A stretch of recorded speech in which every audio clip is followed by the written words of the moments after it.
Good morning, class. Our today's topic is homogeneous coordinate system. So, how could we represent a matrix by using a homogeneous coordinate system? As in last lecture, we study the 2D transformation, in which the translation is in additive form, and in scaling and rotation is in multiplicative form, and their matrix representation are different orders. Okay, so by previous representation of 2D transformation, we we could not perform the composite transformation by using that matrix representation, which are Tx and Ty, Sx and Sy, and cos theta, sin theta, like these representations. Okay, so अगर आप ध्यान से देखें तो जो हमने तीन basic transformation जो पढ़े थे, ट्रांसलेशन ट्रांसफॉर्मेशन में ये जो ऑपरेशन परफॉर्म हो रहा है वो एडिशन ऑपरेशन है, ठीक है। और उस ट्रांसलेशन ट्रांसफॉर्मेशन को रिप्रेजेंट करने के हमने जो मैट्रिक्स पढ़ी थी वो एक कॉलम वेक्टर मैट्रिक्स था जिसमें सिर्फ दो एलिमेंट्स थे, टीएक्स और टीवाई। ऐसे स्केलिंग के लिए जो मैट्रिक्स हमने पढ़ा था उस स्केलिंग में दो पैरामीटर्स थे, एस एक्स और एस वाई, और जो मैट्रिक्स ऑर्डर था वो 2x2 की मैट्रिक्स थी, ठीक है।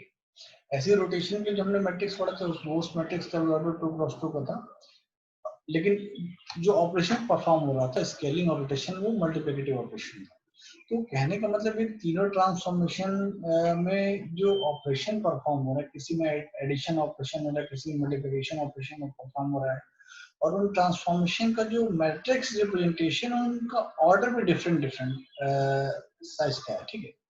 तो कहीं ना कहीं अगर हम एक या एक से ज्यादा ट्रांसफॉर्मेशन या कंपोजिट ट्रांसफॉर्मेशन परफॉर्म करते हैं तो इन ऑर्डर्स और इन ऑपरेशंस के थ्रू हमें कैलकुलेशन करने में बहुत प्रॉब्लम फेस करनी पड़ेगी, ठीक है।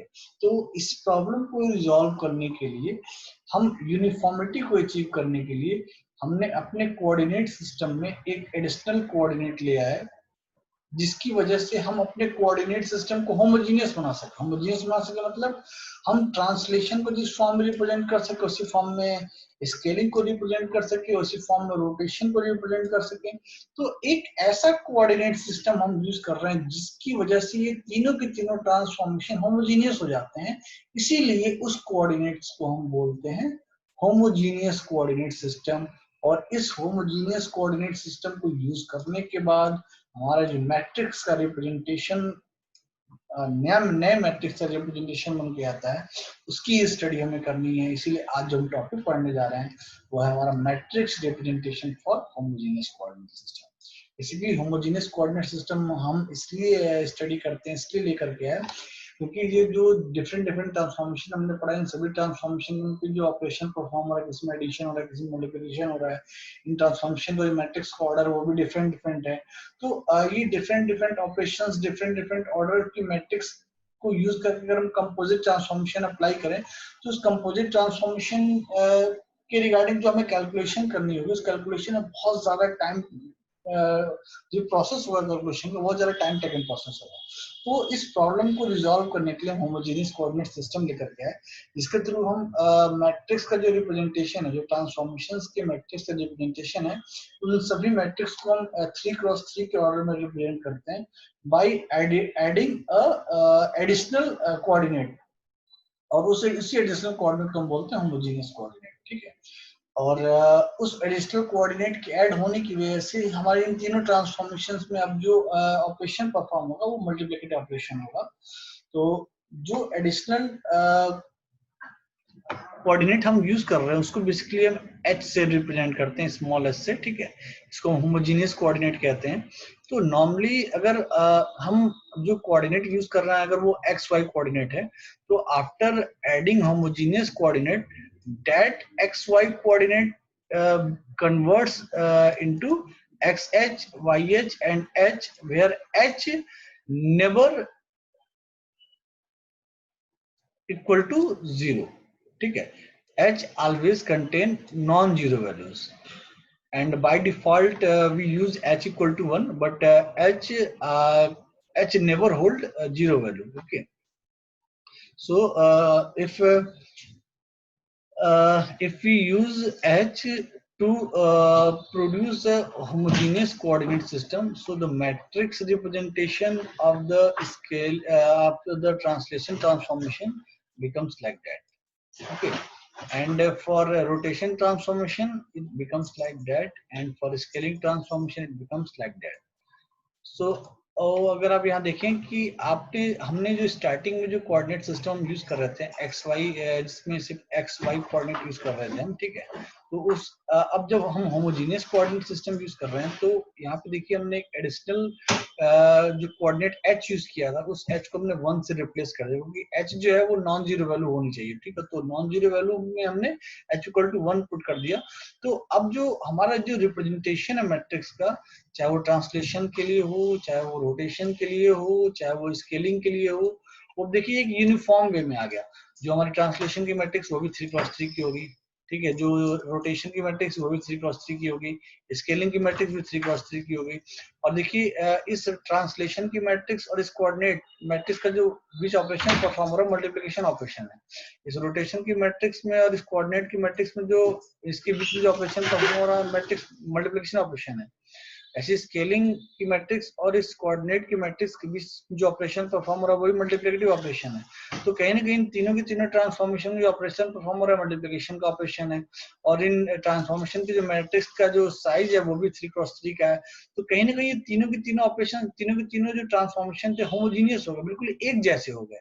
और ये एक जैसे कैसे हो पाए? जब हमने एक एडिशनल कोऑर्डिनेट ऐड किया, ठीक है, उस एडिशनल कोऑर्डिनेट की वजह से हमने इन तीनों ट्रांसफॉर्मेशन को होमोजीनियस कर पाए, एक जैसा बिल्कुल एक जैसे फॉर्म में हम इसको रिप्रेजेंट कर पा रहे हैं। इसीलिए इसको हम बोलते हैं होमोजीनियस कोऑर्डिनेट सिस्टम।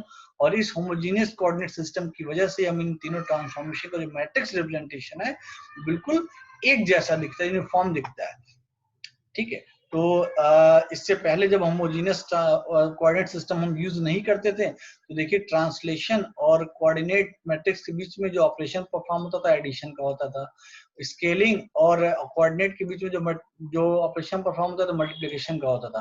तो यहाँ पे देखिए एडिशन ऑपरेशन, यहाँ मल्टीप्लिकेशन ऑपरेशन, दोनों यूनिफॉर्म नहीं, होमोजेनियस नहीं, डिफरेंट डिफरेंट टाइप्स के ऑपरेशन है इन दोनों ट्रांसफॉर्मेशन में।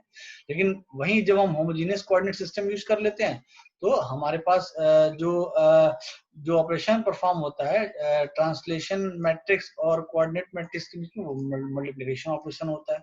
वहीं अगर रोटेशन मैट्रिक्स और कोऑर्डिनेट मैट्रिक्स के बीच का ऑपरेशन देखें तो वो भी मल्टीप्लिकेशन ऑपरेशन होता है।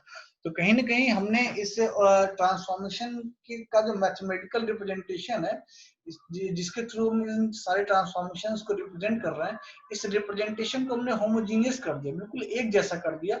इनके मैट्रिक्स का रिप्रेजेंटेशन भी 3x3 का हो गया, इनके बीच का जो ऑपरेशन है, चाहे कोऑर्डिनेट सिस्टम और मैट्रिक्स कोऑर्डिनेट सिस्टम और ट्रांसफॉर्मेशन के मैट्रिक्स के बीच का जो ऑपरेशन है वो भी मल्टीप्लिकेटिव ऑपरेशन हो गया। और ये मल्टीप्लिकेटिव ऑपरेशन तीनों ट्रांसफॉर्मेशन सिमिलर है। तो कहने का मतलब है हमने इस एडिशनल होमोजीनियस कोऑर्डिनेट को यूज करके हमने इन तीनों ट्रांसफॉर्मेशन को होमोजीनियस कर लिया, यानी हमने एक एडिशनल कोऑर्डिनेट यूज किया और उस एडिशनल कोऑर्डिनेट की वजह से हमने इन तीनों ट्रांसफॉर्मेशन को हमने होमोजीनियस बना दिया, एक जैसा बना दिया, समरूप बना दिया, जिसकी वजह से अब हमें अपने ट्रांसफॉर्मेशन के रिगार्डिंग जो कैलकुलेशन करनी है, जो मैथमेटिकल कैलकुलेशन करनी है, वो कैलकुलेशन बहुत ही इजी हो जाएगी। यानी कम समय में हम ज्यादा से ज्यादा पिक्सल्स की वैल्यू को कैलकुलेट कर सकते हैं, कम समय में हम ज्यादा से ज्यादा ग्राफिक्स को कैलकुलेट कर सकते हैं। इट मींस हम कम टाइम में ज्यादा ग्राफिक्स प्रोड्यूस कर सकते हैं। तो होमोजेनियस कोऑर्डिनेट सिस्टम को यूज करने का मेन मोटो यही है कि हम ट्रांसफॉर्मेशन में यूज होने वाले मैथमेटिकल ऑपरेशंस के टाइम को रिड्यूस कर सकें, ठीक है। और वो रिड्यूस तभी हो पाएगा जब ये सारे के सारे ट्रांसफॉर्मेशन होमोजीनियस हो, एक जैसे हो, समरूप हो, उनके बीच होने वाला ऑपरेशन एक जैसा हो, उनके मैट्रिक्स का रिप्रेजेंटेशन एक जैसा हो। क्योंकि सारे मैट्रिक्स अगर 3x3 के होंगे तो डेफिनेटली अगर कई सारे ट्रांसफॉर्मेशन एक साथ परफॉर्म हो रहे हैं तो हम उन सभी ट्रांसफॉर्मेशन को कंपोजिटली एक सिंगल मैट्रिक्स के फॉर्म में रिप्रेजेंट करते हैं, जो वो सिंगल मैट्रिक्स उन सभी ट्रांसफॉर्मेशन को रिप्रेजेंट कर सके। तो इस तरह से हम होमोजीनियस कोऑर्डिनेट सिस्टम को यूज करके मैट्रिक्स का रिप्रेजेंटेशन करते हैं for translation, for rotation and for scaling. Thank you.